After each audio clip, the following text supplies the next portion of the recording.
What's going on, my dudes? Today we're working on the S14 because we finally have an exhaust for it. And here it is. It's a ISR exhaust that I purchased off of Facebook Market. The exhaust itself, the diameter is 3-inch, and I didn't read the description correctly because I didn't realize that the tips are both 4-inch. It may or may not be a problem when I put on a rear bumper later down the road when it finally comes from Japan. But I don't know if I'm gonna be able to keep this or get rid of it. If it hits, well, then I'll deal with it when the time comes. I'll just chop it off and put a different muffler on there. Since this is a catback, it still needs a catalytic converter or a test pipe. And look at this. I found this in my stash of random parts. Good thing I hoarded a bunch of parts from way back then, but it's a Megan test pipe. It has no markings on it, so I'm just hoping and praying that it is for this car because I have no idea what other car this would be for. All right, let's get this bad boy in before I lose any more daylight. I've gone ahead and mocked up the exhaust, and I was kind of right to worry if this was going to fit or not because the fitment is not the best, but I think it's still going to work. But I haven't been under this car in a while, and I didn't realize that it's missing a lot of hangers and those rubber bushings. Right here, I only have it held on by zip tie right here, and then a zip tie over there. This one needs a longer one, and that's what I gone ahead and done. I overnighted some from Amazon, so I got 4 of them, and I forgot that this kit didn't come with any gaskets, so I got 4 new gaskets that luckily came with nuts and bolts.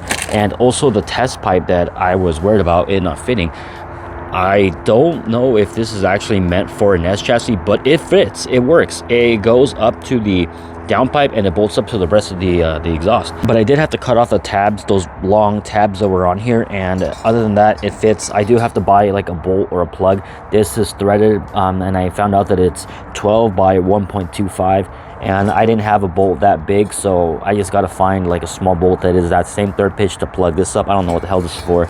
Big thing that I don't like about this exhaust is that the flanges are bolted up right here, right alongside this ear or this piece, the subframe, and it's just not an ideal place to put a flange. On my S13 and the Skyline, I have my axle back cut off like right here, right before the subframe. Reason being is if I need to drop the diff, work on the axles, I need room because this passes by right here. You need to take off the exhaust to get to the bolts for the axle.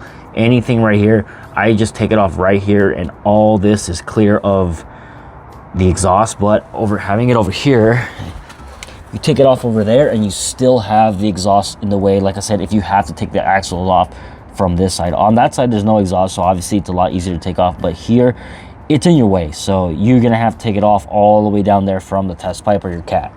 And one more change that I'm going to be doing is I'm no longer going to be using the ISR downpipe and the Tomei elbow combo because the ISR downpipe, look at this, it passes the frame rails, and that's not going to work because if you guys know anything about SRs, this right here is the biggest reason why people blow the turbo to manifold gasket, because anytime you run something over a speed bump, a dip, a driveway, this pushes up and it pushes the downpipe up, and it blows out the turbo to manifold gasket, and you have to take off pretty much everything on the hot side, and it's such a nightmare. I hated having to do it. I did it 3 times when I had my SR, and I hated it every single time.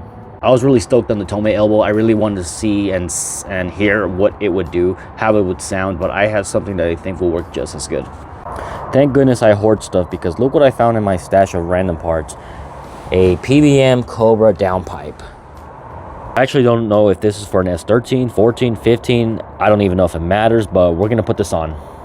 I don't know the science behind why this piece is divided, but the best part about this thing is that it has a built-in flex pipe, and this should absorb any hit you have underneath, and it should help save that turbo to manifold gasket and avoid any future problems.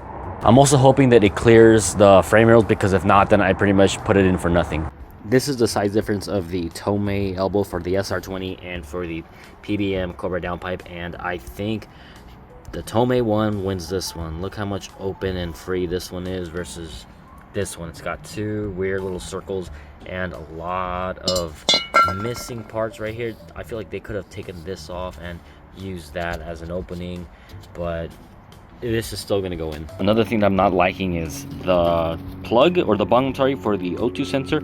It's on the right, or in this case it would be more towards the left side of the car. It's more on the outside, so you have some like access room to take this off, and this one is facing the engine, or like the valve cover area. So the Tomei one sits like this, and it faces around this area right here, as opposed to the PBM one, which is going to be facing towards the valve cover. So the PBM downpipe is a complete fail. I have it jacked up right here. I have it jacked up all the way up against the frame rail, and yeah, it does sit above the frame rail. I know it looks like it's hanging low, but I have it hanging low on purpose. But once it's kind of bolted up to the back of the turbo, it does sit above the frame rail. But other problem I'm having is it does not want to line up with the flange on the back of the turbo.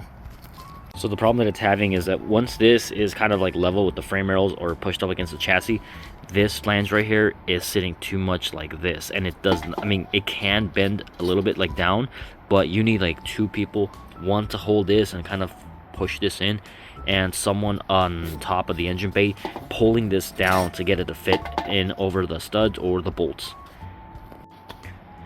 I could technically kind of fix it by maybe wedging this into something where it leaves it hanging, and the weight of this brings it down, and over time with heat and the sun hitting it, it kind of like bends it down and opens it up a bit. But I'm not going to do all that. Parts should fit right the first time, and obviously this does not. Very disappointing. I fuck with PBM and their suspension, I still do, but when it comes to stuff like this, like accessories for the engine, probably not. Alright my dudes, it's the next day and we finally got the exhaust put on. I'll do an overview in a little bit of how the install went, but right now let's finally listen to what it sounds like. I know it's gonna sound not accurate because we got a wall right here, but I can't really move the car right now because of my parking situation, so just bear with me for now.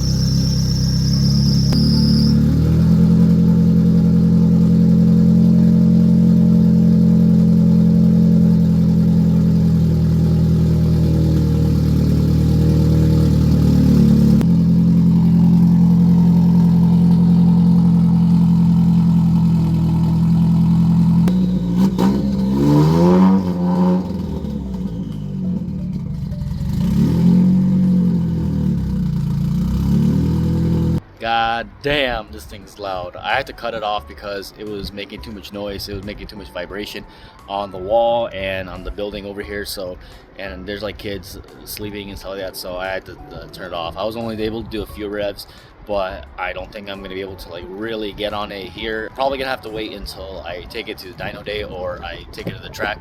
But it finally has an exhaust. This is the first time this car has ever had one, so it's kind of weird to hear it with an exhaust. So last and final thoughts about the ISR exhaust. I am not a fan of it.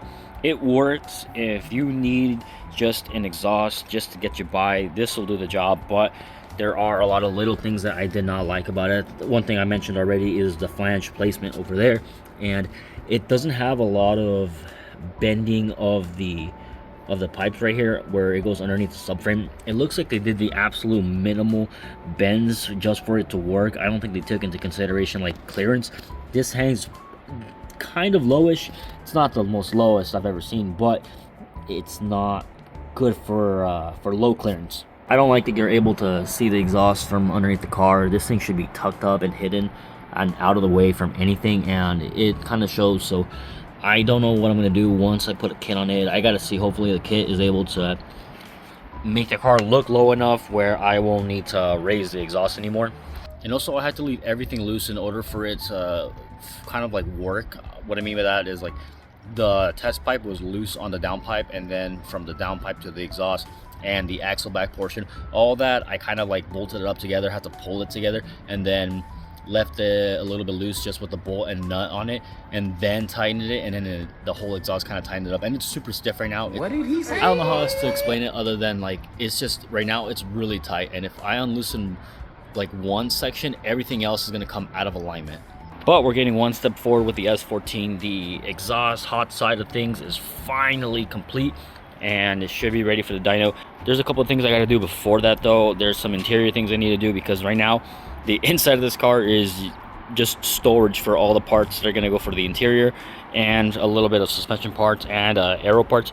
So before I take it in, I don't want Danny the tuner to have to fidget around with all the interior pieces, all the crap I got inside. So I gotta clear all that out first. I'm super stoked that this thing finally has an exhaust, because we are one step closer to hearing this Cinco manifold and what it really can do.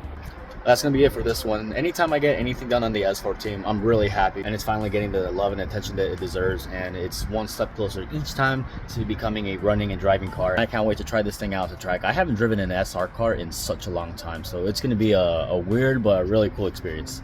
So thank you guys for watching, and we will see you guys in the next one.